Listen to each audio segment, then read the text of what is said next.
Hello, my name is Kai, and I am a bit of a rambler. I like to travel, learn, and tell stories. And today I want to talk about what happened this week, which is just stuff. So, the place I'm staying, the shower head was really clogged up with minerals. And if you don't know, a really easy way to clean that is with white vinegar. If you take off the shower head, or if it's, on there with plumber's tape, so it's kind of tough, you can just fill up a tiny plastic bag with a little bit of white vinegar and then tie it around the shower head. And as long as the white vinegar is above the nozzles, it'll clear out the mineral in a couple hours. Sometimes I'll leave it overnight if it's really, really built up. And that's what the case was at the place I was staying in Beijing. Every single nozzle was shooting water in a different direction. It's going out the door, on the sink, hitting the toilet paper. It was a problem. But half of the places I stay have that same problem because nobody thinks about it. It doesn't seem like an easy solution. You're like, well, shower heads get old and they stop working properly. But if they're shooting water in all different directions, it's probably just a mineral buildup thing. And the white vinegar, everywhere I've been, takes care of it. So I went down to the store because there's a convenient little supermarket right under the hostel I was staying at. I had a private room in the hostel, which I found out was rare. I didn't realize it was a hostel either. I think it just said hotel, but it was pretty clearly a hostel once I was there because there were shared rooms with 4 or 6 people. Actually, I think there were only 4 people in each room. I don't know if they had any 6 people rooms, but I didn't investigate. I was very happy with my private room. So I went downstairs to buy the vinegar, and then I saw some pistachios, and I was like, ooh, man, I haven't had pistachios in a long time. So I got a big bag of those for $4, I guess. And then I was looking around, and I was like, ooh, jerky, snacks. And I grabbed a couple snacks, and then I was looking around for the vinegar, and I was like, ooh, what do they have over here? And there was dried mango, and I was like, ooh, yeah, mango. And I turned around, and there was the beer aisle, and the beer was on sale for buy one, get one free for a brand I didn't drink a lot. And I was like, shoot, I'll get some of those. And I was like, this is great because I wanted to watch, I had something on queue that I wanted to watch, and I was like, I'll load it up, perfect. And I went back upstairs with my treasure trove of snacks and sat down in front of the computer to watch the movie, and then realized that I totally forgot the white vinegar. Because once I went down into the Chinese supermarket, I was like, snacks, beer, yes. And I didn't even worry about the white vinegar. So I had to go back down and get it. And then back up. But it was literally right downstairs under the place I was staying. So just took a couple minutes. I thought it was pretty funny and pretty reminiscent of my days in China, walking into a supermarket and getting distracted by snacks and completely forgetting why I went in there in the first place. I think especially because I could speak to people, so I was talking to all the employees like, do you have blah, blah, blah over here or over here? And I was having a lot of fun speaking Mandarin again with everybody, so my brain was in a flurry. So I haven't been throwing a lot of beers back lately, and I certainly did not want to drink any baijiu, which is the lightning liquor of China. It's this rice liquor that literally tastes and smells like rubbing alcohol, especially if you don't get the super fancy one. The super fancy one doesn't smell as much like rubbing alcohol, but it still tastes like it. So I wasn't going to get any of that. So I decided to get seltzers instead, which looks like they're becoming more popular in China, as well as every other country I visit now, which is great for me because I love seltzers. So that works out for me. I'm just surprised how quickly they seem to be taking over the world. But with seltzers, they're so easy to drink that I'll just drink 12 of them without paying any attention. So instead of that, I like to buy like a big bottle, 2-liter bottle or something of soda water, which is not super popular in China especially. They don't have a lot of mixed drinks there, and they just don't have a lot of mixers in general in supermarkets. It's not easy to find like ginger ale or soda water, tonic water, whatever, in Chinese supermarkets. But I'm so familiar with the supermarkets there and there are so many, that China probably has the highest capacity of actual supermarkets. Like there's a billion like tiny shops also, and you can find the tiny shops in every country, but full-on supermarkets, it's got to be China. There are so many big supermarkets, multiple big supermarkets per block very often. So I just went from store to store and I finally found soda water, and it said "su da shui" in Chinese, which is the translation for soda water, "su da shui." And I was like, yes, finally. And that means bubbly water, because that's what I used to look for when I used to look for soda water while I was living in Beijing. And I took that back home. I was so excited. I had everything all set up. I was like, snacks, seltzer, soda water, let's start. And I turned on, maybe that was when I started watching Video Game High School, which is a pretty fun, dumb nerd show. And then I poured the soda water into the seltzer in a little mug, and turns out that's just tap water, which I've never seen before. I've bought soda water in China a bunch of times, and it's always soda water. It's always bubbling, sparkling water. And this, maybe they were like, it's soda, like baking soda in water? I have no idea. It was really weird. It just tasted like regular water, no bubbles. And I kind of shrugged it off, but I did think that was odd that they have a clearly labeled "su da shui," which is bubbly water, and then it wasn't "su da shui" at all. But hey, that's definitely China, baby. So I met some people in the hostel, and a couple of them wanted to go to dinner, but as happens so often, they wanted to take me to like a popular mall that's, lots of lights. There's crowds that go there. There's a whole bunch of restaurants next to each other in the food court. But food court restaurants never taste half as good to me as the local shops. But the first time you go out with Chinese friends, especially new Chinese friends, they'll want to go to the place with the biggest, newest sign and the most waiters and all that kind of stuff. It doesn't matter what the quality of the restaurant is. It has to be a big affair. They want to be like, and this is the big new restaurant you should check out. It's so popular in our city.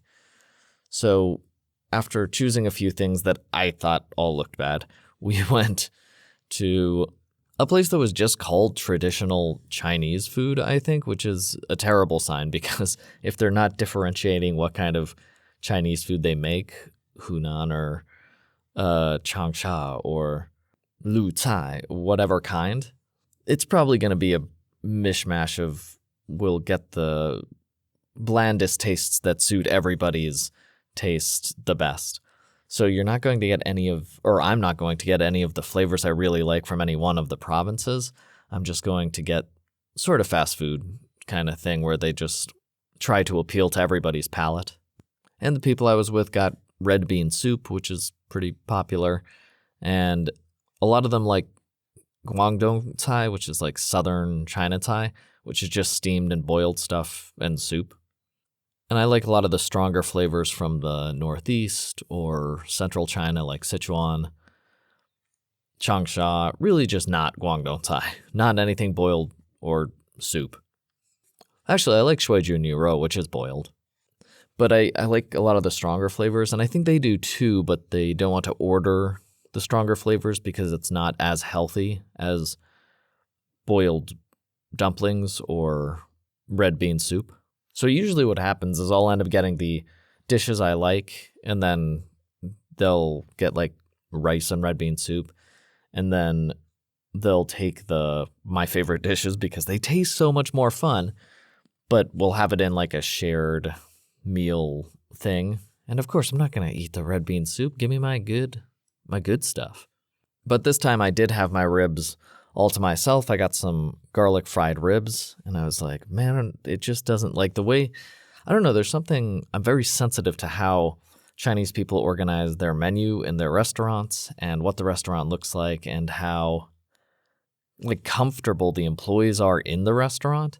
And this whole restaurant just screamed like not going to be good food, like not impressive home style cooking. But the garlic ribs looked like the best thing on the menu, and so I got fried garlic ribs. But when I got them, they were not great. I don't know if it was that the meat was old or I don't know, but it just wasn't great garlic ribs. Is that the whole story? Jeez, I think that's the whole story. Oh no, everyone was excited when I pulled out my gloves because I don't like getting my hands dirty when I eat ribs or anything. And so ever since China, I always carry around plastic gloves in my backpack. So when my ribs came out, I pulled those out and I was like, oh yeah, I'm always prepared, guys. And everyone was like, oh, Tongming, you're a smart guy. I just don't like getting oil on my hands. And no matter what country I'm in now, ever since I started eating the Pijiu Kaoya, the beer fried roast duck with those gloves on, I always carry little plastic gloves around in case I have finger food in different countries. And I love it. I don't have to wipe my hands on my clothes if there are no napkins available. And even after you wipe off your hands on napkins, you still want to wash them. I do. So with the plastic gloves, I just don't have to worry about that. Big ups for me. But I was like, okay, those ribs were so bad that I have to go find a real Chinese restaurant and a real good one. Because there are real restaurants everywhere. There's, I don't know, 50 per block. There's so many restaurants everywhere. And I just go from one to the other until I find one that can either make ganbian doujiao, hui guo rou, or any Sichuan cai, any la rou cai, or Sichuan cai, like ma la niu wa, chili oil fried bullfrog. And of course, what's great being on that mission is it means I get to go eat at a bunch of restaurants in a row looking for the best one. So I walked around for like 5 hours and I went in a bunch of different restaurants. I was looking for a Sichuan cai or Chongqing because I wanted definitely spicy mala flavor. And the mala restaurants usually have the mala niwa, that bullfrog dish. And man, I walked around for hours and nothing quite struck me as exactly what I wanted. And none of them had the ganbian doujiao that I wanted. I don't even think I found ganbian doujiao by the time I left Beijing at all. Not cooked correctly, like with the little bits of crispy meat in it. That might be the first time I failed to find good ganbian doujiao. But actually, you know what? After I started getting good restaurants and I started meeting up with Chinese friends, I didn't have that much time to explore because I only had a little under 2 weeks in Beijing and I was running left and right trying to meet them literally every day. And then if I had a day off, I was exploring for myself and refamiliarizing myself with the new Beijing a couple of years later. It has updated again. It's just crazy how rapidly that city changes. Like the width of the sidewalks and the types of stores that are around and the ride sharing, like bicycle ride sharing. Even the payment systems. I mentioned the payment system's amazing. Now that I can just use my no-fee credit card to pay for everything in China, that was hog heaven, man. That made things so convenient. Like, it's kind of a pain if you have to use cash these days, as I mentioned. It used to be 100% cash, and now it's basically 100% QR codes. So when I did tell people to go there, I was like, and just so you know, the banking's going to be a pain. So you should just take out a bunch of cash and use that, even though it's not as popular. At least you don't have to deal with the banking system at all in China, which is crazy that you'd have to like sign triplicate forms on everything, and then they literally rip up the triplicate forms in front of you. They just have to fill them out to fulfill some bureaucratic regulation, but then they'll rip them up and throw them away, I guess to preserve privacy, maybe. I don't know, but it's the weirdest banking system in the world that I've participated in. But now you don't have to do that. If you have any credit card, you can hook that up, or debit card, you can hook that up to your WeChat account, and everybody uses WeChat in the country. So you can just scan any restaurant, any seller, any store, anywhere, and get whatever you're doing. So just get a no-fee card and then go party in China for 10 days, the visa-free policy for a bunch of countries now. So I walked around. I bought snacks and beers and small dishes from a few places. And I was just like, no, these noodles are crap. And I couldn't find a good Sichuan Thai because I was looking for that mala flavor. Or Chongqing was what I was really looking for. But Chongqing Thai is not as popular as Sichuan Thai in Beijing. It's just the reputation is bigger for Sichuan. So yeah, I walked for hours. And then all on the way back to the hotel, and I was like, all right, I'll just try a different area tomorrow because I'm going to find the good spot. And I'm maybe 3 minutes away from my hostel. And I just glanced to my left. It's right around the corner from my hostel. And I think it's even in English. It says like traditional Sichuan. It said that in Chinese too, but underword there's like subtitles. Traditional Sichuan food. And I saw it and the sign looked correct and my brain was like, that's it. And I was like, really, brain? And it was like, yep. So I went inside and it just felt correct. And I was like, ooh, I think it is traditional. Oh no, it was traditional Chongqing, right? You know, and I'm not sure, but it was either traditional Sichuan or Chongqing. And the sign wasn't super new and there weren't a ton of waitresses and it wasn't too fancy, but it looked nice. And it just looked like they knew what they were doing. It just felt correct to me, having eaten in a billion restaurants in Beijing. And boy, oh boy, was it. So I go in and I checked their menu and they had like 6 different Niuwa dishes, bullfrog dishes, which is really rare. They have dry pot chili fried. My favorite, the mala niuwa, which is chili oil soup, sort of like a hot pot with a bunch of frog inside. They had, a bunch of frog dishes, and I was like, okay, at least I got options to try in case one of it isn't as good as the rest. But when I walked in and smelled the chili oil, it smelled correct. It smelled like Chongqing mala. You know what? That's what it was. The sign said Sichuan traditional, but as soon as I walked in, I was like, oh, that's Chongqing traditional oil. Like, that's the mala flavor, the numb spicy that Sichuan ren and most Chinese people don't really like, but it's famous from Chongqing, a different city than Chengdu, which is the famous like center for Sichuan cuisine. But it smelled like Chongqing in that restaurant, and I was like, yes! So I got really excited looking at their menu because everything looked amazing. But I ended up getting the thing I had been looking for, I don't know, probably a few days at that point.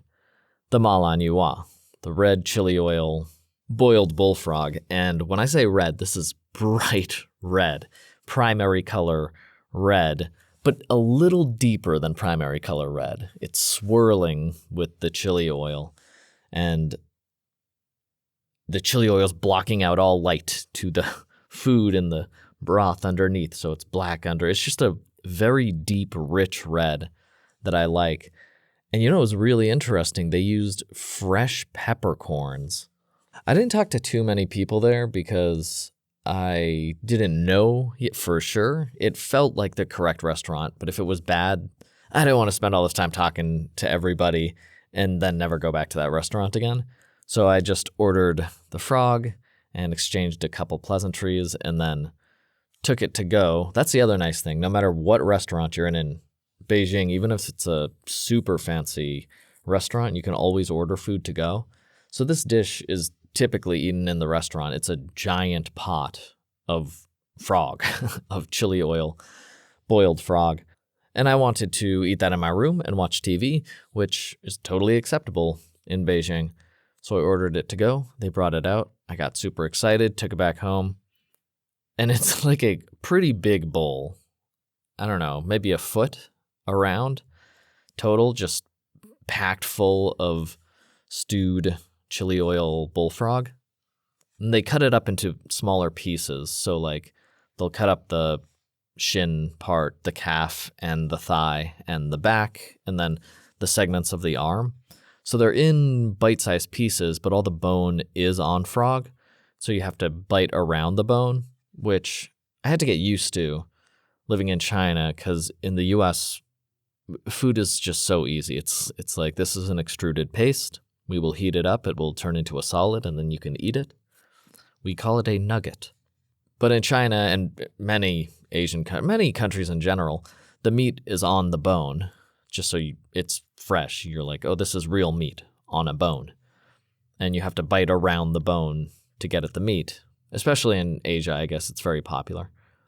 But I'm totally used to that now, and it doesn't bother me to bite around or like nibble and munch on the meat around the bone to get the good meat off, because that's where the meat came from. I don't know, it just doesn't bother me anymore because I've been doing it forever.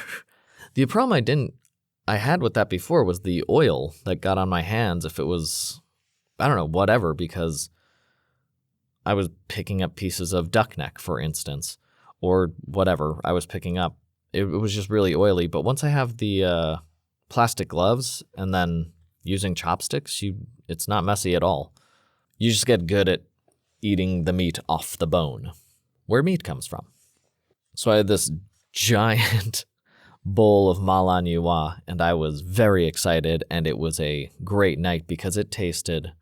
I got a few ma la things before that, but they didn't taste correct. They might have been Sichuan, but they weren't Chongqing ma la, which is a very different flavor.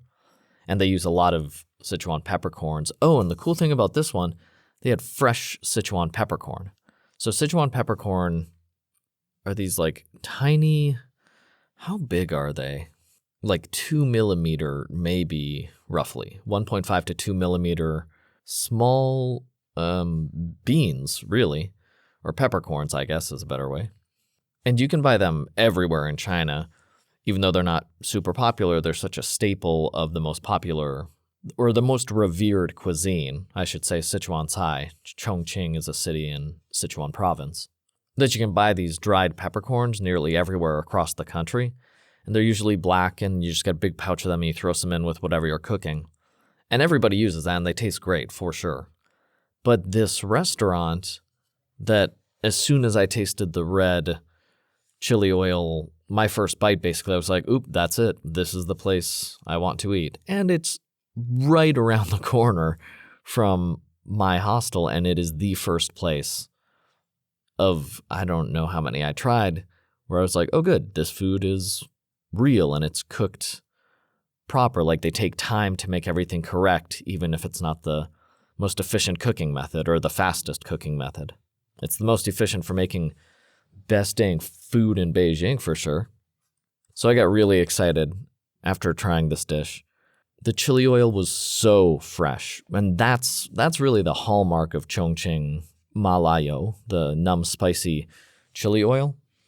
You can get Malayo like everywhere, but if it's cooked at all, or if it's cooked too long, which is a very narrow window, you're going to miss out on a lot of flavors. They get cooked out really fast. Or if the chef has fresh oil, but he just cooks it wrong, too high heat or too long, or mixes in too much stuff, you lose this fresh tanginess of Chongqing Malayo. And this was perfect. It was cooked absolutely perfectly, and it's such a rich, delicious flavor. And I was just cloud nine the whole time. I was watching TV and eating my chili oil bullfrog, stewed bullfrog.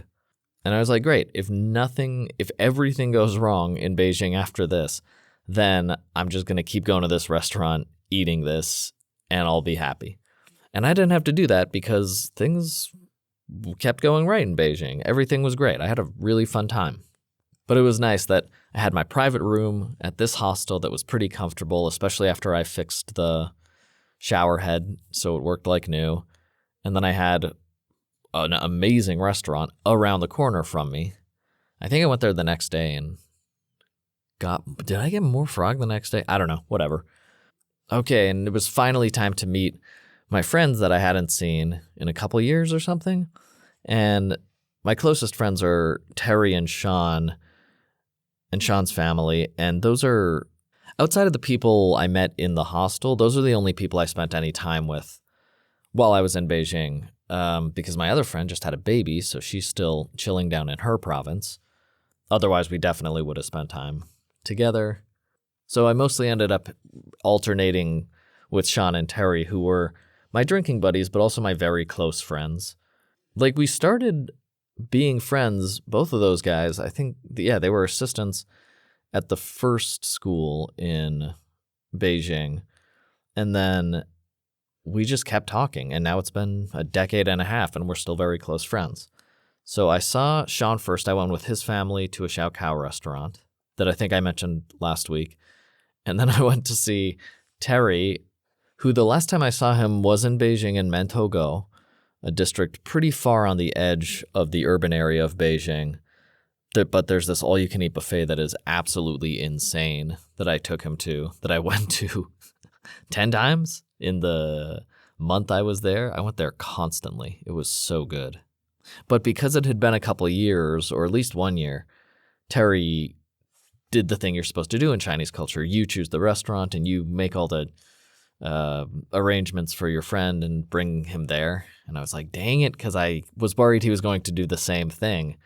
Take me to the fancy restaurant, but maybe not the kind of restaurant that was super good. It was like too fancy for its own good. It's like the prestige of saying you went to Chuanju De, which is the most famous Beijing Kaoyao restaurant in Beijing. And for my money, completely pedestrian in its flavor. It doesn't stand out to me at all. But you can say you went to Chuanju De, and then everybody else in China will be like, oh, the good restaurant, because it has that reputation. It's all about face. And it's funny, this was after I found the good traditional Sichuan restaurant, so I was like nudging him. I was like, hey, we should just go here. It's really good. He was like, oh man, no, we have a great hot pot restaurant. And I was like, okay, this one's really good though. I bet you'll like it. And it has all these, but he was like, no, this is the best hot pot restaurant. We go there all the time, him and his wife. She wants to see you too. Just come meet us there. It'll be so much fun. And I haven't seen his wife in a long time. She's kind of a homebody. And I think it's been 7 years? No, 10 years, actually. It might have been before I left China. I haven't seen her. Wow.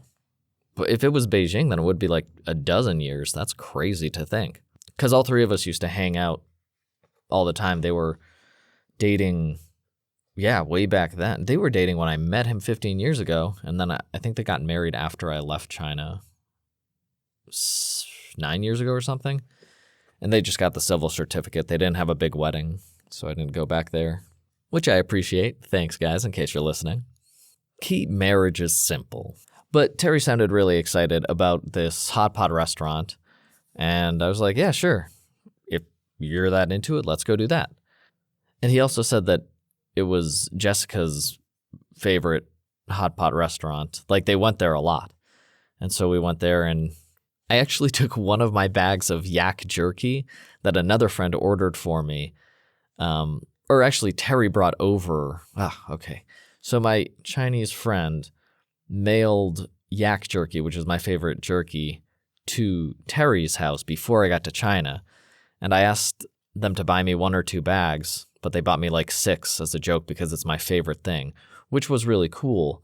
But that's kilogram and a half. That's like 3.5, 4 pounds of yak jerky, which is a lot of jerky, especially considering every day I'm going to dinners and lunches with friends already. And you can't take meat internationally across borders generally. So that meant I had to eat all 6 bags of yak jerky before I left Beijing. Luckily, it is my favorite jerky and I did succeed. But that I was cracking a bag immediately and sharing it with Terry. And then we were waiting for Jessica to get there, who needed to get ready. And then that ended up taking 3 hours, which apparently is par for the course. She takes a long time to get ready, and she really likes hanging out with her dog. So she'll get distracted by getting the dog this or that, or taking him out for a walk, or catering to the doggie's every whim. So Jessica didn't actually show up for almost 3 hours. But me and Terry didn't notice because it was a new type of hot pot that I've never had. It was really interesting. And then they had beer. So I had 9 beers before Jessica got there. And I hadn't had any beer before Beijing. Wait, I came straight from Korea. So I definitely had beer in Korea. Oh, and Japan before. I don't know. I was feeling totally healthy. So I was not. My body was fine, so I wasn't peeing every 5 minutes from the beers I was drinking, which I think is a warning sign. I was just comfortably drinking beer and having hot pot with my friend, and we talked for 3 hours until Jessica showed up. I always get mala, I always get the spicy hot pot, and I found out that my friend Terry was one of the last 2 people who ate spicy food with me in China. It's just unpopular in China to eat spicy food generally. And I like very spicy food, and I like a lot of spicy food. But if you end up going to China, you'll be surprised at how few people actually eat spicy food, and especially how few eat a lot of spicy food. Like if they eat one spicy thing per day, then they don't eat anything spicy the rest of the day, and they maybe not the rest of the week. It's very churlishly meted out in their diets. I will eat 3 spicy dishes a day and be very happy for it, especially if I happen to be in China. So I was surprised that we got this non-spicy seafood hot pot base, the seafood broth, rather than the spicy one. But when I asked Terry, he said he doesn't eat spicy food anymore because it makes him sweat too much, which is a big thing. That's a lot of people don't eat spicy food in China because they start sweating if they eat it. And I guess that's uncomfortable. And you know what? I thought that was I was like, that's a dumb excuse. Like, how much can you sweat that it sucks? And then when we went to eat spicy food later, he was sweating like that joke, Jordan, Key and Peele episode where the porn's on his computer and he's just sweating down his face. That's what that's what Terry started sweating like the first time I took him to go eat spicy food again. And I was like, wow, that is like debilitating. That's a crazy amount of sweat from spicy food. But it was really interesting. That's a pretty good testament to friendship that we were waiting, 3 hours for the third person in the party, but both of us had no problem just talking about crap, whatever, for 3 hours. We talked a lot about how Beijing had changed, how he had changed about the spicy food.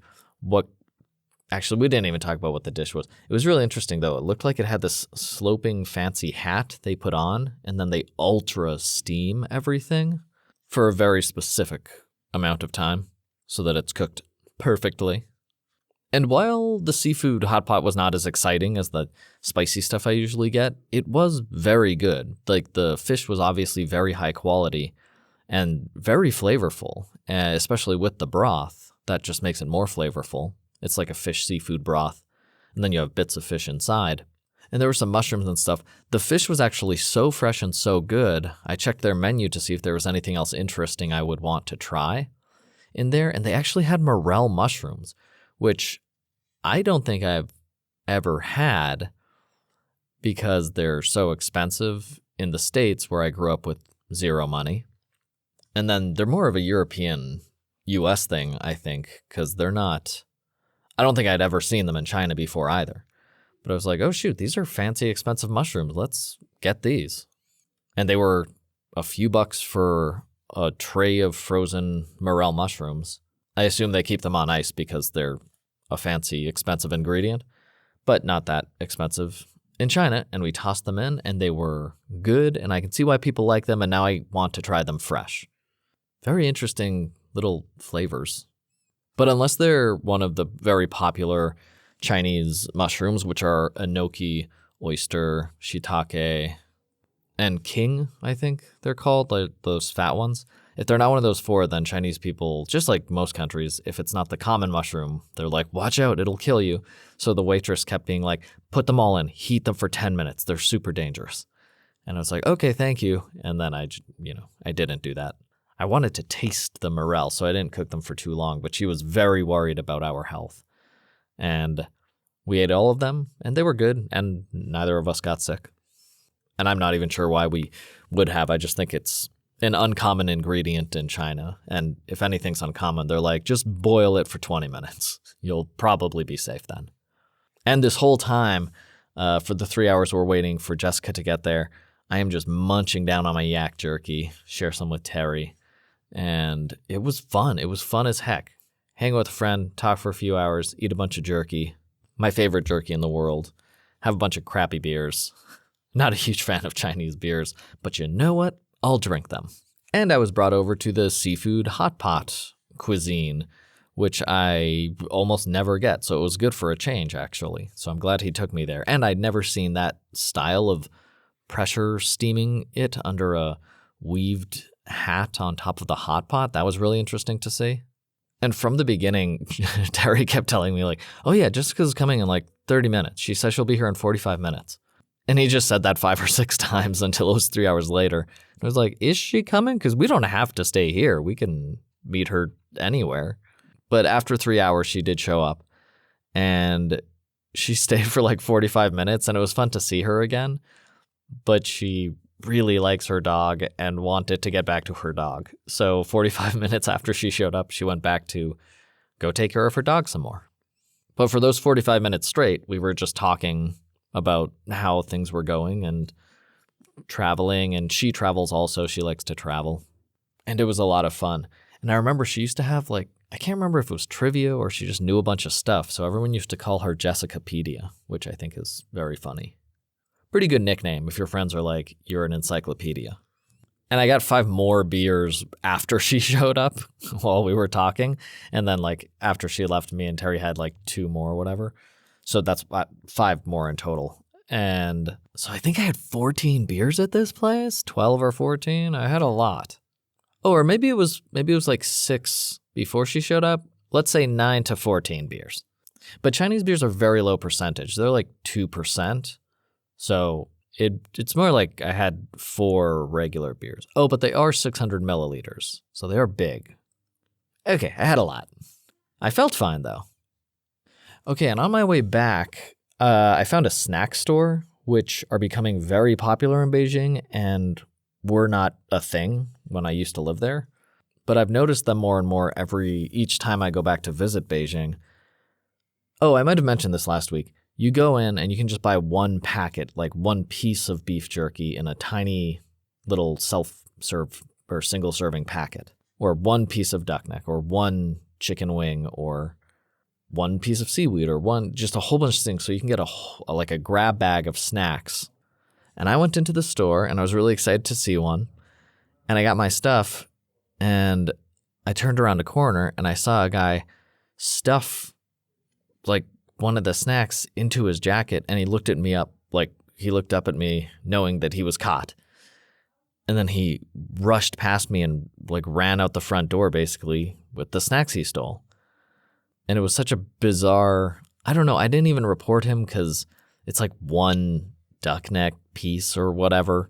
And food is so cheap in China. Maybe if he's stealing, he must have a really bad situation. Because, like, there's not really... People eat in China, not only because the family takes care of the more disadvantaged members of the family. Like, if you're really old, you're not living on your own in China. You're living with someone in your family who can take care of you, or you're at a hospice, which are inexpensive. Not many people go hungry in China. It's a very inexpensive country to live in. So if he was stealing, he's either just a jerk, or... maybe he really needed the food. I don't know. I didn't tell anybody. It just didn't seem like my place. Well, I've got a bunch to get up to today, and there's way more China stuff to talk about, but any of the stories I start on will probably take a bunch of time to get into. So thank you so much for listening. You can talk to me at bitofarambler@gmail.com or bitofarambler on Blue Sky and Lemmy, and I will talk to you soon. Have a great rest of your day.